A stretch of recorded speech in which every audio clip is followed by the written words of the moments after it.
ரோமர் 5ஆம் அதிகாரம் 20, 21 வசனங்கள். மேலும் மீறுதல் பெருகும்படிக்கு நியாயப்பிரமாணம் வந்தது. அப்படியிருந்தும் பாவம் பெருகின இடத்தில் கிருபை அதிகமாய் பெருகிற்று. ஆதலால் பாவம் மரணத்துக்கு ஏதுவாக ஆண்டு கொண்டது போல, கிருபையானது நம்முடைய கர்த்தராகிய இயேசு கிறிஸ்துவின் மூலமாய் நீதியினாலே நித்திய ஜீவனுக்கு ஏதுவாக ஆண்டு கொண்டது. ஆதாம் என்னும் ஒரே மனிதனின் மீறுதலினாலே உலகில் பாவம் வந்தது. அதனால் எல்லா மனிதர்களுக்கும் ஆக்கினை தீர்ப்பு வந்தது. ஆனால் தேவகுமாரனாகிய இயேசு நமக்காக சிலுவையிலே அறையப்பட்டு இரத்தம் சிந்தி நமக்கு பாவ மன்னிப்பு உண்டு என்னும் பிரமாணத்தை ஏற்படுத்தியிருக்கிறார்.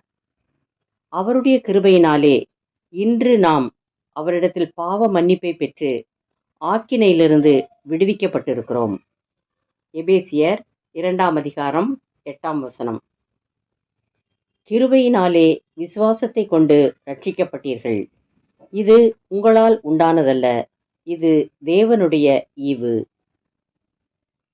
சங்கீதம் 103, 17, 18 வசனங்கள். கர்த்தருடைய கிருபையோ அவருக்கு பயந்தவர்கள் மேலும், அவருடைய நீதி அவர்கள் பிள்ளைகளுடைய பிள்ளைகள் மேலும் அனாதியாய் என்றென்றைக்கும் உள்ளது. அவருடைய உடன்படிக்கையை கைக்கொண்டு அவருடைய கட்டளைகளின்படி செய்ய நினைக்கிறவர்கள் மேலேயே உள்ளது. இயேசுவை விசுவாசித்து அவரை தங்கள் தெய்வமாக தொழுது கொண்டு வருகிறவர்கள் அவருடைய கிருபையை பெற்று சுகமாய் வாழ்கிறார்கள். இனி அவர்களுக்கு ஆக்கினை தீர்ப்பில்லை. இயேசு கடைசி வரை அவருடைய பிள்ளைகளோடு இருந்து நித்திய ஜீவனை அடையும் பாக்கியத்தை அவர்களுக்கு அளிப்பார். நீங்கள் இயேசுவை விசுவாசித்து ஜீவனுள்ள தேவனுடைய ராஜ்யத்தின் ஆசீர்வாதத்தை பெற்று எந்நாளும் அவருடைய கிருபையினால் வழிநடத்தப்பட வேண்டுகிறேன். ஜெபம். இயேசுவே, உம்முடைய கிருபை எந்நாளும் என்னை தாங்கும்படி வேண்டுகிறேன். என்னை ஆசீர்வதியும். ஆமேன்.